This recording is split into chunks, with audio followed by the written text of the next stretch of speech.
International Cure presents a trilogy on pretrial detention, the problems, solutions, what you can do. The dictionary says justice is treatment that is morally right or fair and shows a genuine respect for people. Morally right. Fair.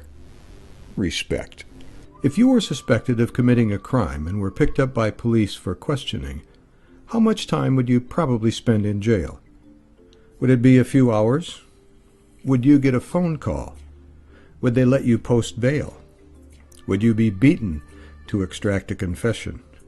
Would it matter if you were guilty or innocent? Some states and countries have relatively short periods of detention before a person is charged and tried. The data shows that for a very few, the wait could be as much as 20 years. Yes, as much as 20 years being held without even being charged with a crime.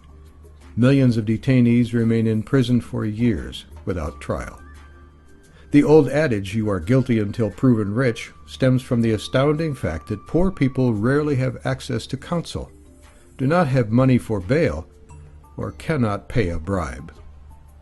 In the matter of pretrial detention, it is abundantly clear that there is not one solution for all situations.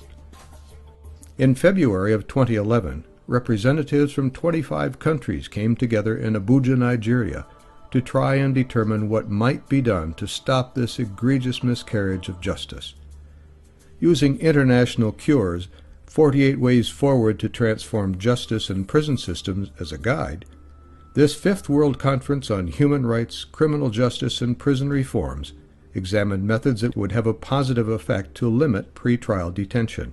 Conference attendees helped to bring these items to focus on pretrial detention. Number 1, it is the entry point into the criminal justice system. Number 2, checks and balances are often minimal. Number 3, it is indicative of the problems magnified further down the justice chain. And 4, there are serious ramifications for defendants, detainees, their families, and their communities. The conference recommended these solutions. Months or years awaiting trial. A solution: shorten the time between arrest and conviction. Guilty until proven rich. The solution: ensure that poverty does not limit the access to speedy trials. Too few lawyers or paralegals.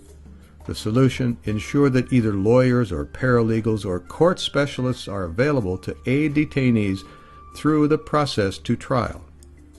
Overcrowded detention cells. The solution: limit the number of detainees in cells or provide alternatives to continued detention. Reasonable bail and/or community-sensitive alternatives to detention before trial are possible solutions. Poor sanitation and disease. The solution seems simple: proper sanitation facilities and health care during detention. Gangs. Solution: proper numbers of staff, lower numbers of detainees, continued vigilance to recognize gang activity and separate the participants. Beatings and other abuse. Stop beatings while in custody. Provide training and reasonable wages for staff. Eliminate bribes. Solitary confinement. The solution: use solitary confinement only for the most severely disruptive detainees and accept no level of violence in detention facilities.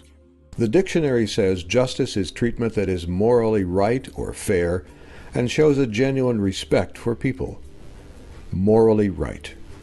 Fair. Respect. For more information, please view Part 1, The Problem, or Part 3, What You Can Do, or visit these websites.